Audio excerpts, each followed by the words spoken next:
Welcome to the Personal Pension Radio Podcast, where it's all about helping you complete your financial journey to retirement. Discover time-tested strategies and get unconventional insights into wealth building and retirement that actually work. Break away from the herd and go for the retirement you dream of. And now, here's your host, the income engineer, Kraig Strom. All right, back on Personal Pension Radio and on the vlog, the YouTube channel, recording the vlog at the same time as I'm doing the actual podcast recording that would normally just simply go up to iTunes, out to iHeartRadio, SoundCloud, Stitcher, etc., wherever you're listening to this podcast. Thank you for your support. Really appreciate it. Talked to a client recently who had shared the podcast with his brother, and then his brother's actually getting in touch with me and asking questions. I really do appreciate that. I love how small the world is nowadays. The world is very small thanks to technology. I am broadcasting, as you can see, once again from the Personal Pension Radio Workshop here in Southern California. Yes, this is my wood shop. Those of you who listen to the show, you know that aside from being a car guy, I am also a woodworker. I'm currently building my kitchen. I am finishing a skateboard project for a friend and soon to start a comic book storage unit for someone that I work with. So I've never done that before either. Love that stuff. You heard the intro. I am the income engineer, and my mission is to deliver that retirement dream that Wall Street has promised for 40 years. Unfortunately, Wall Street only teaches one side of the retirement planning journey. They teach the accumulation side, the save, invest. The idea that the answer to everything is invest more money. That is a critical part of retirement. Absolutely.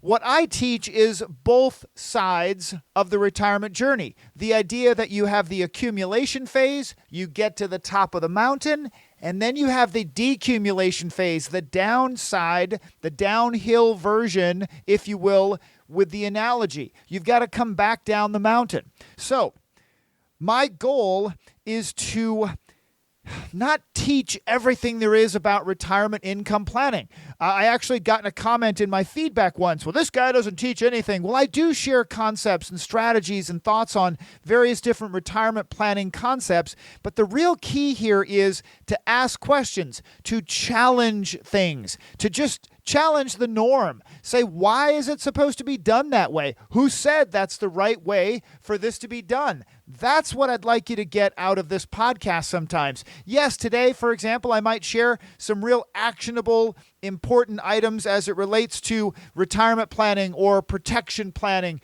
But more importantly, to get the idea that not everything is invest more money, invest. That's the key. That Wall Street wants to tell you that if you lost your dog, it's because you didn't invest more money. If you want to retire early, you have to, of course, invest more money. If you want to send your kids to college, you have to invest more money. That's the answer every single time, and I push back on that. I disagree. That is not always the answer. It is a critical component of most of those things, but it is not the answer to everything. So I'm going to jump right in, actually. I want to give a shout out, say hello to Greg, listener Greg out there in North Carolina. You inspired, actually, the video vlog portion of this podcast episode. I've always wanted to, I won't say always, I've wanted to change things up as far as the podcast and do more unique or different things with the podcast. So a vlog and getting more active on YouTube is something that I've wanted to do.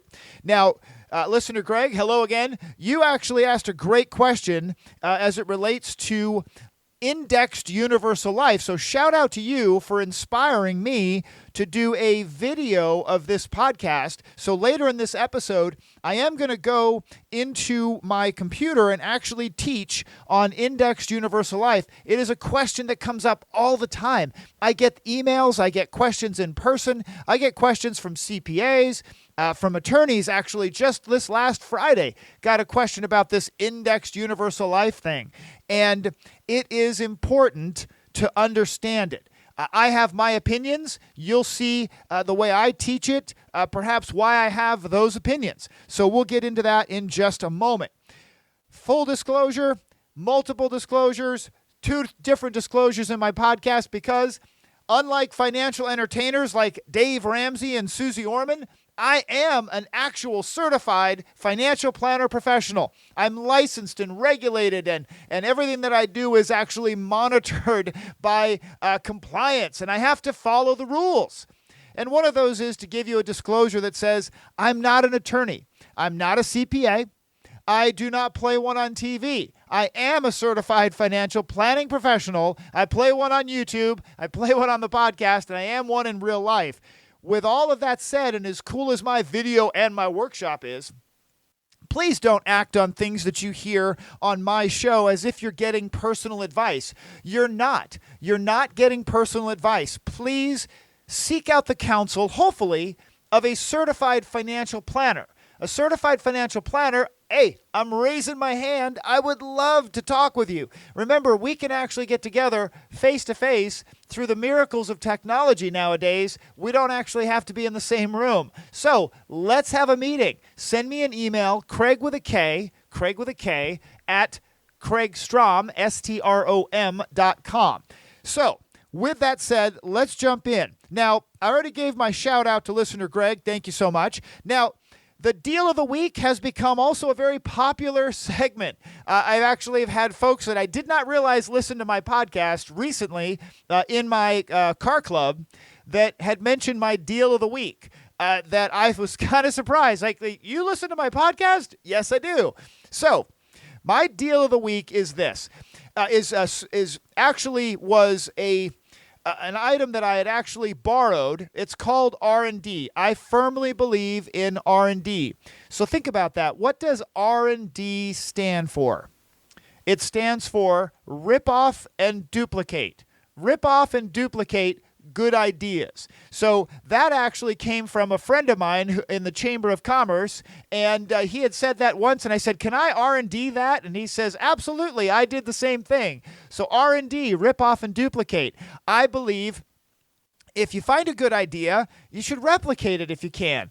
And I had listened to Clark Howard, 1,000 years ago. A long time ago when Clark Howard was only on the radio. He wasn't actually on a podcast or anything like that. He was basically on the radio. He had a TV show for a while, and now he's got a podcast. Well, he had inspired the deal of the week. And if I'm honest with myself, he probably inspired my quest for lifestyle deflation. Lifestyle deflation, this idea that I'm always looking for a way to enjoy life without spending full retail, without spending a ton of money all the time, buy, spend. I'm looking for a way to achieve lifestyle deflation, to actually live less expensive and still live, and to live well. So the deal of the week in my podcast was inspired, I guess, by Clark Howard and my quest for lifestyle deflation. So this week's deal of the week actually has, I hadn't forgotten about it, was it's actually more of a financial planning tip. If you're going to be on this quest for financial independence, if you're looking for the FIRE movement, for example, or if you're just looking for ways to cut expenses. I have a friend who actually came over to my house and just for a quick visit, and they were stopping by, they visited, they saw my kitchen remodel that's in progress, and they also saw in the living room my big screen TV laying down on the coffee table, and it was disassembled. It was all taken apart, and they'd never seen that before. They'd never seen the inside of their own television. And she said, well, what's wrong with your TV? And I said, well, the power went out again, and I'm just trying to repair it. What? She said, what? Why are you repairing it? Why don't you just buy a new one? Well, that's the thing, folks. That's our pre-programmed answer, and congratulations to the marketing machine, the consumerism in the world today, and the marketing machine that says, buy. Get a new phone, get a new TV. You don't want that old car. Get, buy. And I looked at her and said, well, I've actually fixed it once before for, $55. I figured I would try again. Really? She said, you fixed your TV? Yeah, it's actually literally 3 little screws inside the TV. You pop in a new part for $60 or whatever, and it worked for several years. It worked. Now, full disclosure, I did put that new part back into this TV, and unfortunately, it's still dead. It looks like it is actually done this time. It's done. It's dead. But I tried, and I purchased a $55 part that had free returns. So I sent it right on back. Didn't cost me anything really.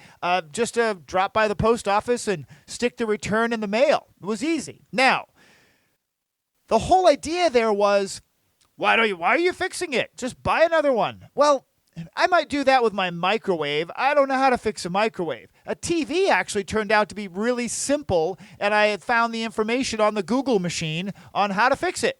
So before you get ready to throw out, in this case for a TV this size nowadays is still $500, $600, $700, $800 for a television still? How is that possible that TVs still cost this much money? It's crazy to me they still cost this much. They should actually cost, $100 for a giant TV because the technology hasn't really changed.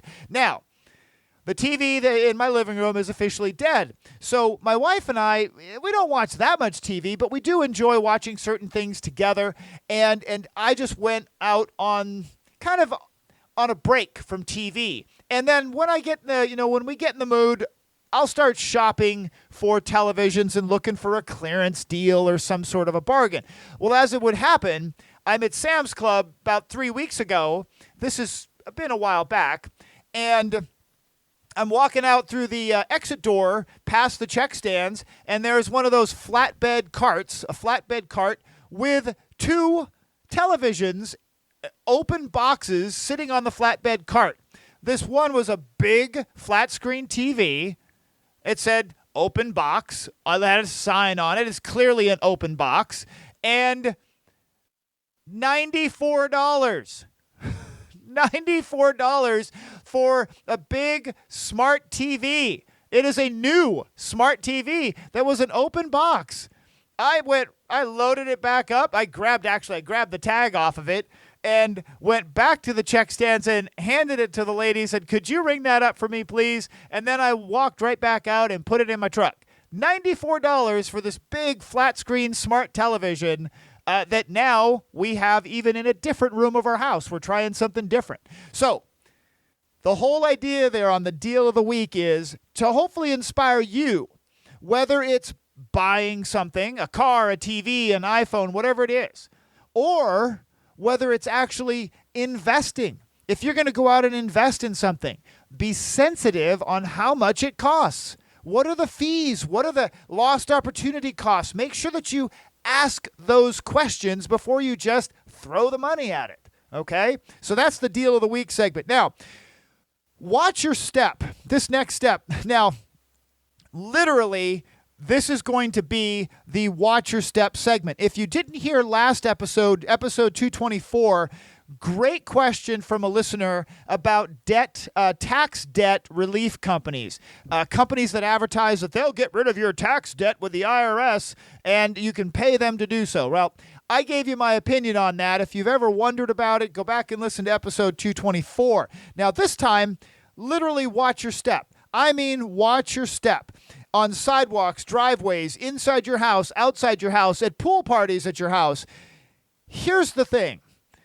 Whenever you invite someone onto your property, even if you don't invite them, what if they're the postal worker or the Amazon delivery person or the UPS driver, right? You don't necessarily invite them on your property, but they're on your property perhaps once or twice a week, right? Whether it's a business or your home. What if you have a pool party? You invite your kids' friends over for a pool party. What I want you to pay attention to is watch your step and the steps of others when it comes to protecting yourself. Let me just refresh that. Let me pull that back. The majority of the listeners to my show Hello, everybody out there. There's some in Australia. We've got some in England. We've got some in the Philippines and Nigeria. All over the world, I've got listeners. It's so cool. But the majority of the listeners to this show are in the United States. And the United States is the number one most litigious country on earth.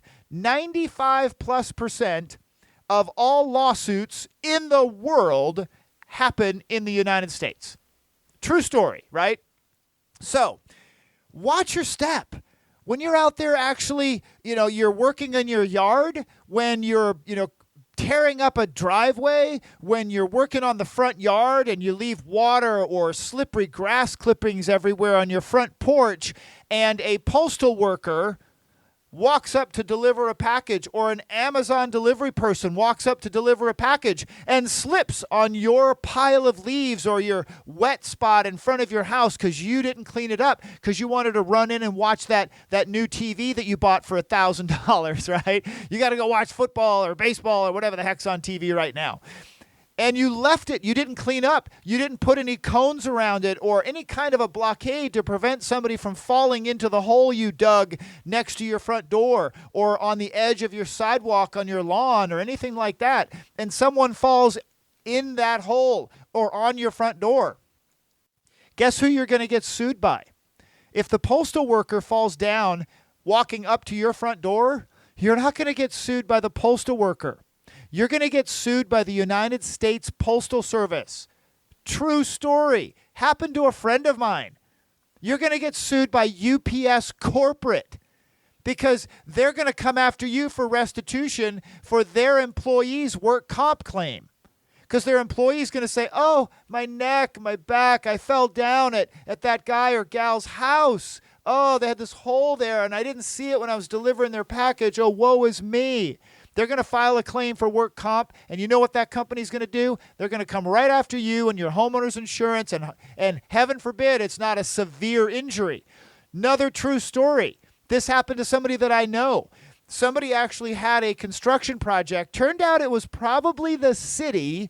However, there was a construction company responsible for the project, and they left piping on the sidewalk with no cones or barriers around it. It was sticking up about 4 to 5 inches that was going to be finished off maybe the next day. They left it out, did not properly barricade the area. My friend walking her dog fell down, landed on her forearms, and broke both forearms. Both of them. Compound fractures. Who do you think's getting sued? Oh, yes. The city will get sued and the construction company will get sued. And man, I hope that construction company owner actually has their asset protection done by a law firm like mine. Okay, so watch your step. The liabilities we face are not, the lawsuits we see on some John Grisham, novel type movie or, Tom Cruise in the courtroom, right? All this kind of stuff. It's actually just the simple things. It's your kids having a pool party. True story. Your kid's having a pool party and one of his friends does something super stupid. And instead of jumping in the pool because, I'm going to get wet, they leap to the side of the pool and smash their face into the side of the pool and take out the whole top row of their teeth. Guess who got sued? Yeah, the homeowner.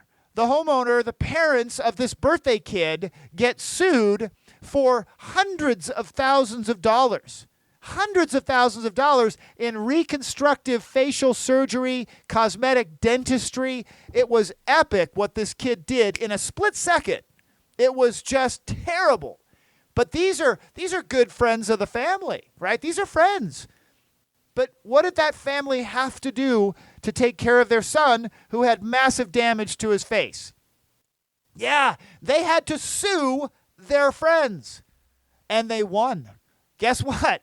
Those friends with the pool party, they got to take out a new mortgage on their house because their insurance was only $300,000 limit. $300,000 limit. That was it. They got sued for a lot more than $300,000 and they lost. which was expected. They lost. In California, you can kind of assume you're going to lose, right? Just that's a better assumption than maybe I'll win. Probably not going to win. So watch your step. Take good care, right? Really make sure that you've got your asset protection, your liability protection. And if you're not sure that you're bulletproof, that you're fully protected, send me an email. Kraig at kraigstrom.com. Kraig, K-R-A-I-G, at kraigstrom.com. Let me review your insurance. I'll review your business insurance. I'll review your homeowners and car insurance. I'll review your life insurance. Make sure that you are actually protected and you're not just fooling yourself. I can help. Now, let's get into a question.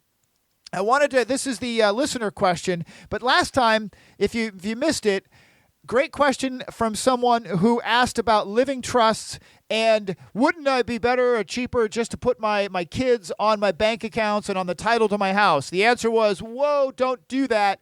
If you've ever had any questions about living trusts and titling your checking account, savings account, things like that with your kids, please go back and listen to episode 224. Now, this time I want to revisit indexed universal life.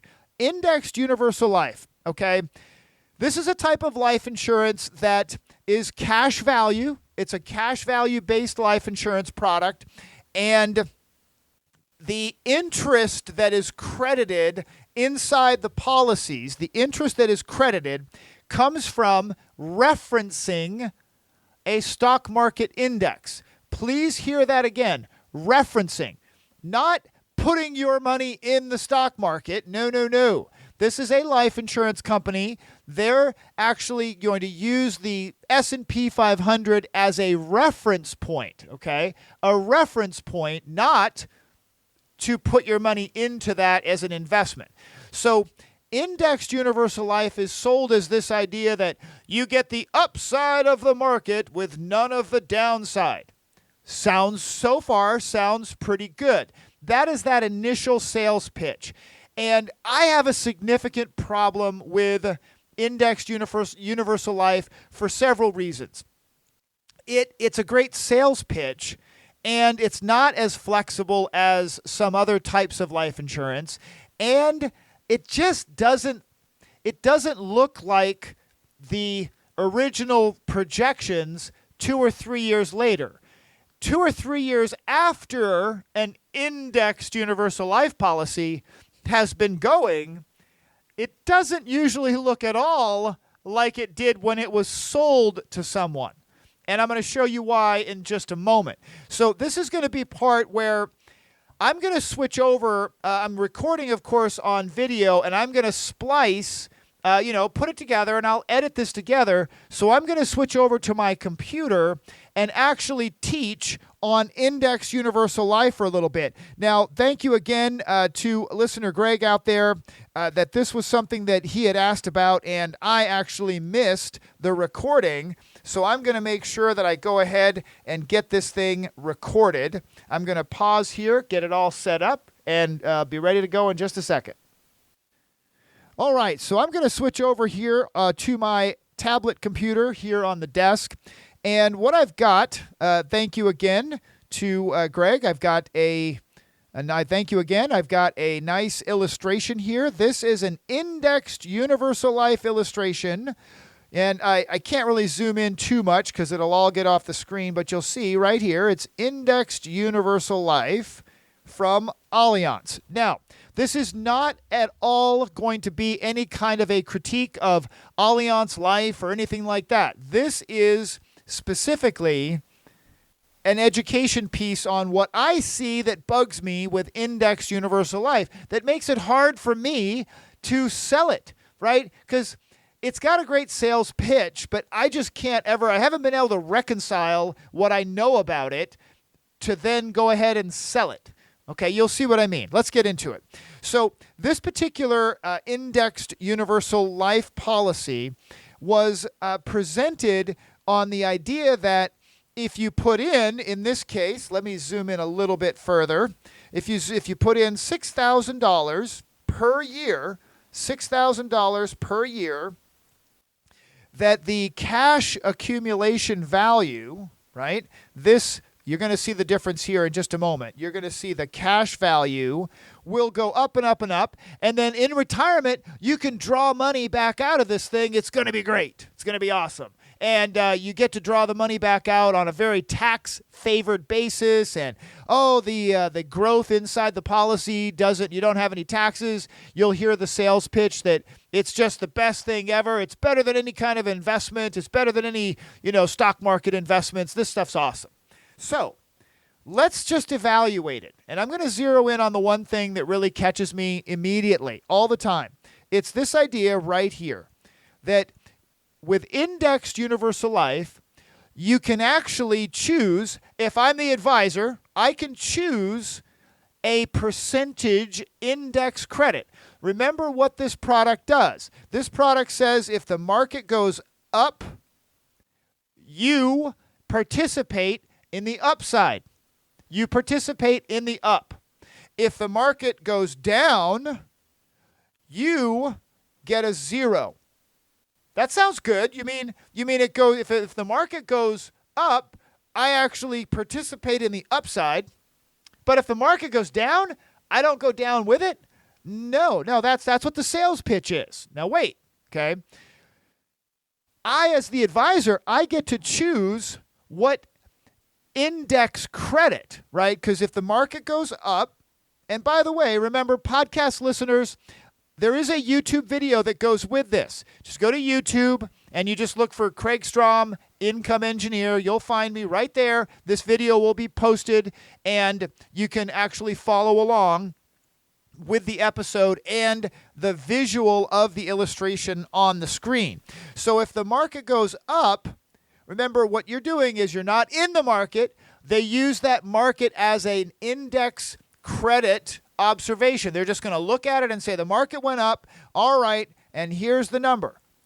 6.9%, 6.90%. That's what they say is your indexed amount each year in this illustration. Now, pay close attention to that. In this illustration, what they're saying is that the index credit amount every single year is 6.9%. Because they don't illustrate year by year by year. They take this number and they apply it to this accumulation value. So you put in premium goes in here, they apply a credit, and that's what that accumulation value is. But wait, pay close attention. The premium goes in. Now, they take out charges, insurance charges, then they apply that rate and you get an accumulation value. Now, folks, I'm drawing all over this thing because I've got to bring your attention to the details because the sales pitch doesn't really teach the salesperson, financial advisor like myself, doesn't really teach the financial advisor to focus in on this, to really teach it this way. Because the sales pitch is, just keep an eye on that 6.9%. Just look at the 6.9%. Well, I can't because there's more to it. So remember, one more time, the premium goes in, the insurance company takes out charges. So $6,000 goes in, and in this example, $2,224 comes out in charges in the first year. And of course, they apply a 6.9% to the overall, and whammo, we have $4,200. Now, there's more. What the heck is this cash value at zero? What is that? Cash value zero, accumulation value is $4,218, but the cash value zero, okay, here's what that is. This is a surrender charge calculation. Now, it's interesting to me that now with the way that they've written the illustrations, they do not have to put what used to be there. What used to be is this, surrender value. The surrender value is what you get after they charge the surrender penalty for early withdrawal. Now, don't get me wrong.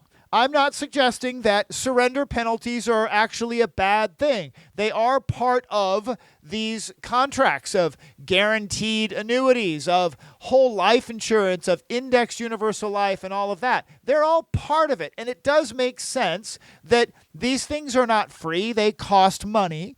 And the insurance companies can't just simply say, hey, we've been on the hook for a $300,000 death benefit, and if you just want to walk away, we won't charge you anything. We've had no risk at all. Well, of course the insurance companies had risk, so they build it into this surrender charge. In the indexed universal life illustrations nowadays, they do not have to actually put the word on the column.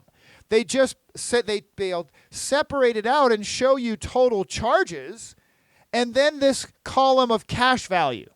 Instead of saying surrender value, that's your value. That's what you actually get if you surrendered and canceled the contract. And while we're on that topic, you'll have to note that it takes a full 13 years before you're out of the surrender period, meaning 13 years to get to break even where your actual value is worth the accumulation value, your surrender value being equal. Okay, so I just have a real issue with the fact that they don't put it that way anymore, and we're looking at cash value is really actually very low. That the sales pitch focuses on this accumulation value column. The accumulation value column, I want to know what the real in my pocket, what is really my portion, my money in this policy, and that is the cash value column. The cash value column is the actual money that currently is on your side of the ledger. All right, now, let's go a little further here. I want to just address again this idea that 6.9% is the way they sell it, right? 6.9% is the way they sell it. Now, let's analyze the actual rate of return. It's called the internal rate of return of this policy with a calculator, a tool that I use because I'm a geek for this stuff. This particular tool is not designed by a life insurance company. It's just a mathematical tool that allows me to analyze investments, and it happens to allow me to analyze life insurance. So I want you to remember this 6.9%. Right? So 6.9%. I'm going to switch over my screen here, and I'm going to bring up my calculator. This calculator here, I'm going to make it big so you can see it. And I want you to note that I started this at age 50. We're up in the top left-hand side. On this calculator, we're looking at basically the same numbers that are in the life insurance illustration. The difference, of course, being that I'm now analyzing the real numbers. The real numbers, right? And what I mean by that is take away all the hype, take away the sales pitch, take away the 40-page life insurance illustration, and let's just analyze the math, right? Because they remember, what's that number that they were showing on the illustration? They were showing 6.9% linear rate of return, market participation, indexed market participation. 6.9% every year for 20 years. Now, let's just for the record, that's never happened, ever. We've never had 6.9% linear in the market. Doesn't happen, okay? So right there, that's insanity to even show that. But let's look at the numbers. So you'll notice in this column, here's the $6,000 that is shown on the Allianz, right? And here's that exact same cash value, right? Got it right there. Now, here's the problem. In the lower left-hand corner of my calculator, what is the actual internal rate of return for this policy? Quick drink, getting all excited. The actual rate of return for this policy is 4.95. 4.95. Hold on a second. 4.95 is the actual rate of return. So if we come down here and we say right in there, the actual is 4.95 versus, what was it? 6.9. That is actually a 1.95% difference. What in the world is that? So think about it for a quick second. What do you think that is? Is a 1.95% difference. Where did that 1.95% go? Yeah, fees. Fees. And in California, it's fees on Van Nuys, right? That's a inside car joke, with keys on Van Nuys. Anyway, 6.9% illustrated rate every single year for 20 years. Wait, it comes out at the actual number. The internal rate of return is 1.95% less. Where did that money go? Boom, it went off to fees. Now, again, I am not suggesting that fees are insidious, that investment companies or life insurance or annuities should never charge fees. Of course they charge fees. It's built in. But 1.95%, that's a 2% fee. Let's call it 2%. Now, let's address another thing. What did I just say about 6.9% linear index rate of return? Never happened. Now, you might get some big highs or some higher numbers. You might get zeros. But wait, if you get a zero, does the insurance company magically stop charging you fees?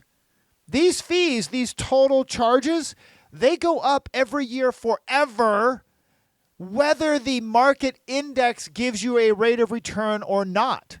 So remember the sales pitch early on. The sales pitch was, if the market goes up, you participate in the upside. If the market goes down, you do not participate in the losses. There's more to that story, though. You do not participate in the market losses. That's true. But what losses do you participate in all the time, every single year?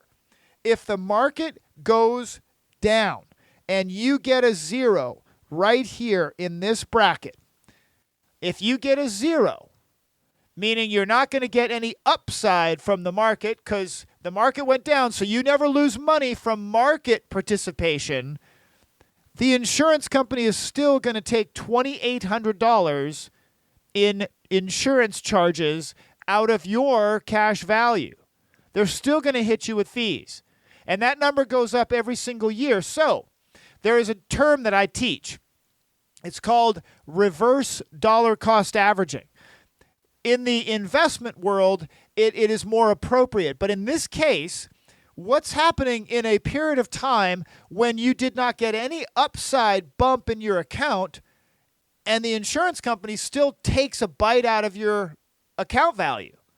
Well, that's the reverse. That's a reverse averaging type of an experience. You're actually going backwards in that situation. You can actually lose money in a given year if the market actually doesn't go up or goes down. You still get a bite of the apple when it comes to fees. Now, some people will say, well, Kraig, you talk about whole life insurance. Well, whole life insurance has fees and such. Yes, they do.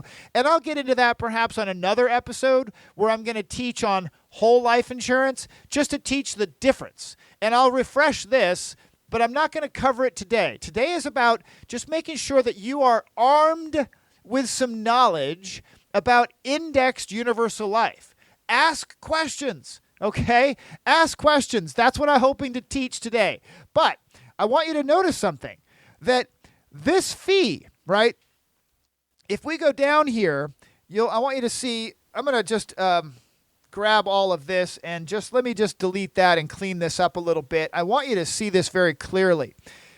This particular life insurance illustration was sold with the idea that, hey, when you turn 70, you can start taking a whole lot of money out of it, right? You see here $24,000, and notice the premium went away. The premium went to zero, okay? So the premium goes to zero. Hey, and I get to take out $24,000 a year? This thing's amazing.